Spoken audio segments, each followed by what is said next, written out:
Hello everyone, good morning all of you.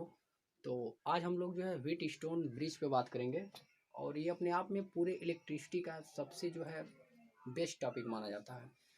अगर आपने हमारा पिछला लेक्चर किरचॉफ का नियम अगर अच्छे से देख लिया है तो मैं आशा करता हूँ आपको ये भी पूरा का पूरा आपको समझ में आएगा और बहुत अच्छे तरीके से समझ में आएगा। भाई हम लोग देखते हैं व्हीट स्टोन ब्रिज है क्या।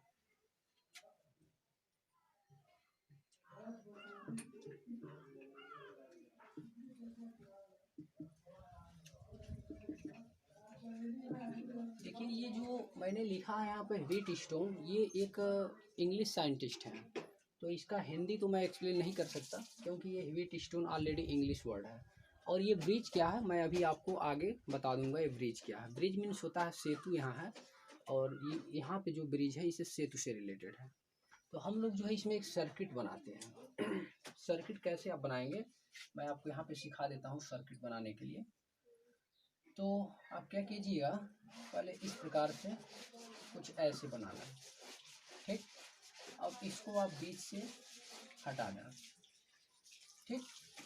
और ये जो है यहाँ पे प्रतिरोध लगा दें। इस प्रतिरोध को आप बोल दें P, और दूसरा प्रतिरोध यहाँ पे लगा दें, इसको आप नाम दे दें Q। और एक प्रतिरोध यहाँ पे लगा दें, इसको नाम दे दें R। और एक चौथा प्रतिरोध यहाँ पे आपको लगाना चाहिए और इसको हम लोग नाम दे देते हैं क्या, यस। अब देखिए इसके बाद हम लोग इसमें क्या करेंगे, चार प्रतिरोध जो है हमने कनेक्ट कर दिया और फिर इसको हम लोग इससे मिला देते हैं और यहाँ पर एक सेल लगा देते हैं, ठीक। और यहाँ पे मैं आपको एक कुंजी दिखा देता हूँ। कुंजी ऑन है, यहाँ पे मैंने डॉट का सिंबल बनाया, अर्थात ये जो है कुंजी क्या है, ऑन है। धारा इसमें से फ्लो हो रही है, धारा भी क्या है, आई है। चार प्रतिरोध हैं और ये एक समांतर चतुर्भुज के हम लोग यहाँ परिकल्पना करके बनाते हैं। जैसे समांतर चतुर्भुज चार संलग्न भुजाओं को एक दूसरे के साथ कनेक्ट कर दिया गया, सेम वही यहाँ पर प्रोसेस है एकदम। समांतर चतुर्भुज की चार भुजाओं में हमने जो है चार प्रतिरोधों को इस प्रकार से कनेक्ट कर दिया। अब आप जानते हैं जो समांतर चतुर्भुज होता है उनके दो विकर्ण होते हैं। तो समांतर चतुर्भुज के दो विकर्ण होते हैं, तो हमें दो विकर्ण कहाँ पे दिखाना है। तो पहला विकर्ण मैंने यहाँ पे एक गैल्वेनोमीटर लगा दिया, आप कुछ ऐसे दिखा दिया, ठीक। और इसको हमने यहाँ से मिला दिया और इसमें इसका जो प्रतिरोध है क्या है, जी है। ये समांतर चतुर्भुज की एक विकर्ण है, ये वाला। और इसको हमने क्या नाम दे दिया, आई जी हो गया। और यहाँ पर जो हमारी धारा, अब देखिए यहाँ पे जैसे हमने इस चाबी को ऑन किया तो यहाँ से जो धारा फ्लो हो रही है वो क्या है, अभी आई बन के जा रही है। लेकिन कुछ इधर बढ़ जाएगी, कुछ इधर बढ़ जाएगी। इधर वाली जो धारा है वो I1 है और यहाँ पे जो धारा बन के आ रही है वो क्या है, I2 है, ठीक। और ये I3 है जिसका डायरेक्शन इधर है और एक धारा हमारी इधर जा रही है I4 बन के। क्लियर है, इन बातों को आप क्लियर कीजिएगा। फिर हम लोग इसमें और क्या कर देते हैं, इसका नामकरण कर देते हैं समांतर चतुर्भुज की। जैसे संलग्न भुजाएं AB हो गई, BC हो गया, CD हो गया और क्या हो गया, DA हो गया। तो अब यहाँ पर आपको मैं बता दूं कि ये किस प्रकार से काम करता है। ये सेल है E, तो ये हो गया। अब हम लोग क्या मतलब ये व्हीट स्टोन जो ब्रिज है इसका सिद्धांत हम लोग कैसे लिखेंगे।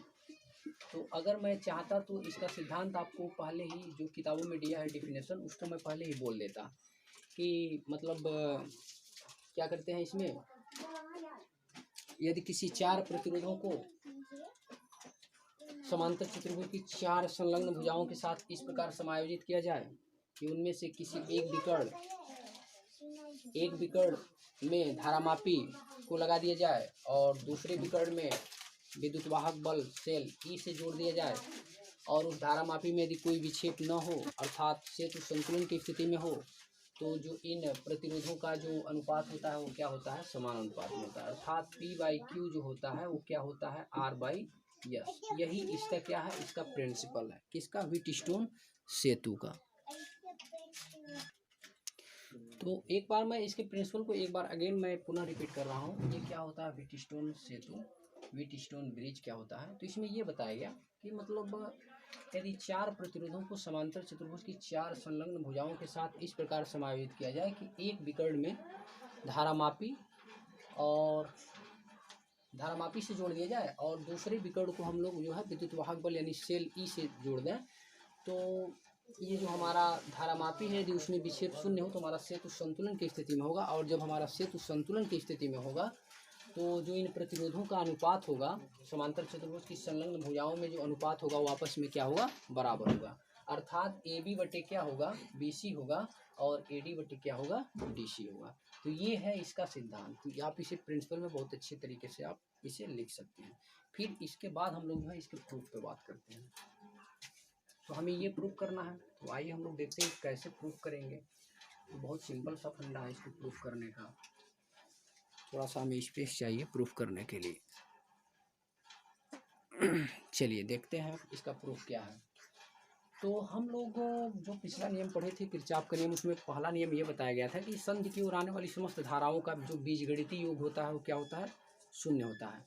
अर्थात संधि की ओर आने वाली समस्त धाराओं को प्लस में लिया जाता है और संधि से दूर जाने वाली समस्त धाराओं को निगेटिव साइन के साथ लिखा जाता है। तो ये हम लोग जो है किरचॉफ का फर्स्ट नियम लगाएंगे। अब लिखेंगे संधि, संधि बी पर, संधि बी पर।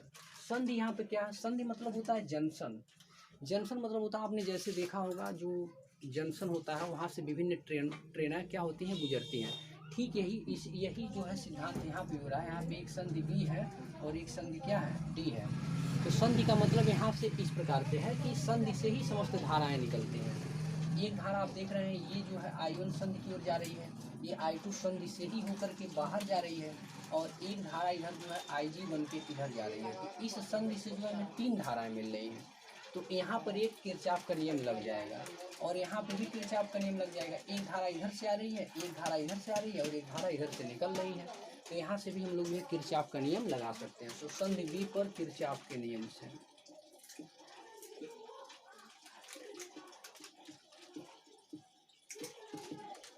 संधि बी पर किरचॉफ के नियम से।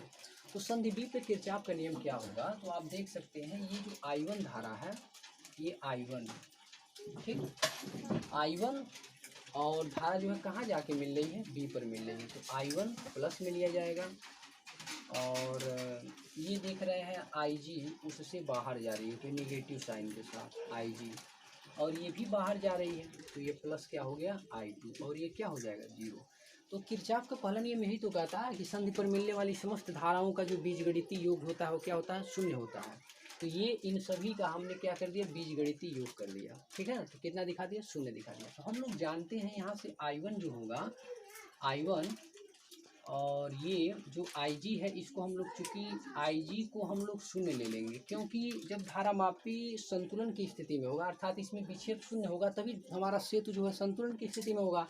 तो उस कंडीशन में अगर हम लोग IG को शून्य मान लेते हैं तो I1 माइनस IG, और ये देखिए ये निगेटिव साइन के साथ होना चाहिए, सॉरी यहाँ हमने मिस्टेक लिख दिया, क्योंकि I2 क्या हो रहा है, संधि से बाहर जा रहा है तो निगेटिव साइन, और माइनस क्या हो गया I2 बराबर 0, या imply that I1 equal to कितना लिख सकते हैं, IG, समीकरण नंबर 1।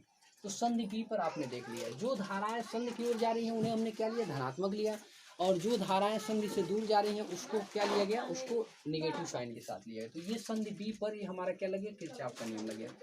सिमिलर इसी प्रकार से हम लोग संधि डी पर देखते हैं। संधि डी पर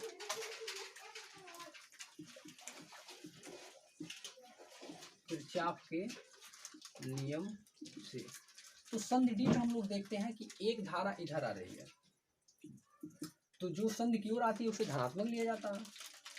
ये धारा I4 हमने ये कहा, I4 तो इधर है, इसको मैं यहाँ बना देता हूँ, और ये इधर आ रही है IG, तो ये आ रही है ना तो ये प्लस में होगा, तो ये बाहर जा रही है तो माइनस I4 बराबर कितना, 0। अर्थात संधि की ओर आने वाली समस्त धाराएं और संधि से दूर जाने वाली समस्त धाराओं को क्या लेता है, नेगेटिव साइन। तो ये इस प्रकार से हो गया। यहाँ भी ये क्या है, विक्षेप, हमारा धारा विक्षेप जो है शून्य अवस्था में शून्य होगा, अर्थात धारामापी में कोई जब विक्षेप नहीं होगा तो हमारा सेतु संतुलन में होगा, तो IG क्या लिया जाएगा, 0 लिया जाएगा। तो इस कंडीशन में हम लोग क्या दिखा देते हैं, I3 माइनस I4, या imply that I3 equal to कितना हो जाएगा, I4। इक्वेशन नंबर क्या हो गया, 2। अब हमने जो है समीकरण 1 और समीकरण 2 को हमने बहुत अच्छे तरीके से बना लिया। संधि बी पर और संधि डी पर जो है किरचॉफ का नियम लगा दिया। इसके बाद देखिए हम लोग क्या करते हैं, इसके बाद हम लोग बंद जाल का नियम लगाते हैं। बंद जाल का नियम,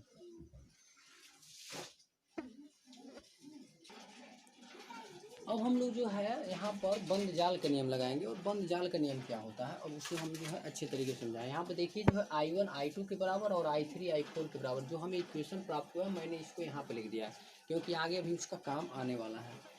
तो अब देखिए जो है इसका आगे का रूल वो क्या है। तो अब हम लोग लगाएंगे किरचॉफ का द्वितीय नियम यानी बंद जाल का नियम, close mesh rule. Close mesh rule मतलब बंद जाल का नियम by the Kirchhoff law. Close mesh rule बंद जाल का नियम, बंद जाल का नियम किसमें, ए बी डी ए में, ए बी डी ए में। तो देखिए जो किरचॉफ का दूसरा नियम होता है, किरचॉफ अपने दूसरे नियम में ये बताए थे कि किसी विद्युत परिपथ में प्रवाहित धारा और उसके संगत प्रतिरोध का गुणनफल का जो बीजगणितीय योग होता है उस परिपथ में लगे सेल के विद्युत वाहक बलों के बीजगणितीय योग के क्या होता है, बराबर होता है। एक बार फिर से मैं रिपीट कर रहा हूँ, अगेन रिपीट। तो इसमें यह कहा गया बंद जाल के नियम में कि किसी विद्युत परिपथ से होकर के प्रवाहित होने वाली धारा और उसमें लगे प्रतिरोध का गुणनफल का जो बीजगणितीय योग होता है उस परिपथ में लगे विद्युत वाहक बलों के बीजगणितीय योग के क्या होता है, बराबर होता है। तो हम लोग यहाँ पे देख रहे हैं ए बी डी ए में ये बंद जाल है, पूरा क्लोज हो रहा है। ए बी डी और ए, जहाँ से हमने शुरू किया वहीं पे हमने बंद कर दिया है। यहाँ शुरू प्रारंभ ए से और बंद ए से, तो ये एक बंद जाल बना रहा है, अर्थात कुछ इस प्रकार से बना रहा है। तो देखिए I1 के साथ कौन सा प्रतिरोध है, P है, उसका मल्टीप्लाई हो जाएगा, ये इधर जा रहा है। अब हम लोग इधर आ रहे हैं, ठीक, धारा भी इधर आ रही है, तो हमारा ये क्या हो जाएगा, IG हो जाएगा। I मतलब धारा है और G क्या है, इसका प्रतिरोध है, ठीक। और ये देखिए धारा इधर आ रही है, हम लोग इधर जा रहे हैं, तो -I3 के साथ क्या हो जाएगा R, और ये बराबर क्या हो जाएगा, 0 हो जाएगा। कोई सेल है नहीं इसमें, तो फिर हम लोग जो है इसको 0 दिखा देंगे। तो फिर ये तो 0 हो जाएगा क्योंकि हमारा धारामापी जो है संतुलन की स्थिति में है, तो विक्षेप शून्य होगा, तो IG का मान 0। तो I1P माइनस I3R बराबर क्या मिला, 0। या इसी को हम लोग बोल सकते हैं, मैं यहाँ पे लिख देता हूँ, imply that I1P equal to I3R, समीकरण नंबर 3। क्लियर है। अब फिर जो है बंद जाल का नियम इसमें लगा देते हैं। बंद जाल का नियम, बंद जाल का नियम हम लोग किस में लगाएंगे, इस वाले में लगा देते हैं, BCDB में, BCDB में। तो इसमें जब हम लोग बंद जाल का नियम लगाएंगे तो देखिए बस वही क्रिया, किसी विद्युत परिपथ में प्रवाहित धारा और उसके संगत प्रतिरोध का गुणनफल का बीजगणितीय योग उस परिपथ में लगे सेल के विद्युत वाहक बलों के बीजगणितीय योग के क्या होता है, बराबर होता है। ये हमारा क्या है, किरचॉफ का द्वितीय नियम है। तो इसी नियम का हम लोग यहाँ पे फॉलो करेंगे। तो देखिए यहाँ पर इधर आप आ रहे हैं, धारा की दिशा इधर है, तो I2 और उसके संगत प्रतिरोध का गुणा कर दीजिए। धारा इधर जा रही है, आप इधर आ रहे हैं, तो -I4 इंटू S, और उधर जा रहे हैं तो माइनस क्या हो गया, IG बराबर क्या, 0। धारा इधर आ रही है, आप जा किधर रहे हैं, उधर जा रहे हैं, मतलब कुछ इस प्रकार से मूव कर रहे हैं ऐसे। तो आप ये अच्छे से समझ सकते हैं। जब धारा के विपरीत दिशा में जाएंगे, हमारा पहला नियम क्या कहता है किरचॉफ का नियम, कि संधि की ओर आने वाली समस्त धाराओं को धनात्मक और संधि से दूर जाने वाली समस्त धाराओं को क्या लिया जाता है, ऋणात्मक लिया जाता है। तो इसी रूल का हमने यहाँ पे फॉलो कर दिया। ये जो है धारामापी हमारा जो है संतुलन की स्थिति में, अर्थात विक्षेप शून्य होगा, तो ये 0 हो जाएगा IG। तो I2Q बराबर क्या हो गया, I4S। ये क्या हो गया, समीकरण नंबर 4। अब हम लोग क्या करेंगे, समीकरण 3 और 4 को आपस में भाग कर देंगे। 3/4 करने पर, तो जैसे 3/4 करेंगे तो 3 क्या है, I1P बटे इसका I2Q बराबर I3R बटे I4S। अब यहाँ पे चूंकि आप लिख देंगे 1 व 2 से, 1 में आप देख रहे हैं यहाँ पे I1 किसके बराबर है, I1 बराबर I2 है, और I3 बराबर किसके है, I3 बराबर I4 है। तो इस नियम का हम लोग यहाँ पे जब फॉलो करेंगे, सॉरी मैं देख लूँ थोड़ा सा स्पेस है कि नहीं, क्योंकि आपको दिखाई देना चाहिए। चलिए क्लियर है। अब मैं इन चीज़ों को ऊपर लिखता हूँ, ठीक। तो यहाँ इसको मैं इरेज कर देता हूँ, आप यहीं पे देख लीजिए। तो I1 I2 जब आपस में बराबर है तो ये दोनों कैंसिल आउट हो जाएगा, क्योंकि एक दो से आप देख रहे हैं कैंसिल आउट होकर क्या मिल गया हमें, P/Q मिल गया। और I3 I4 आपस में जब बराबर है रिलेशन 1 और 2 से, तो हमारा क्या हो गया, R/S हो गया। तो हमें यही तो प्रूफ करना था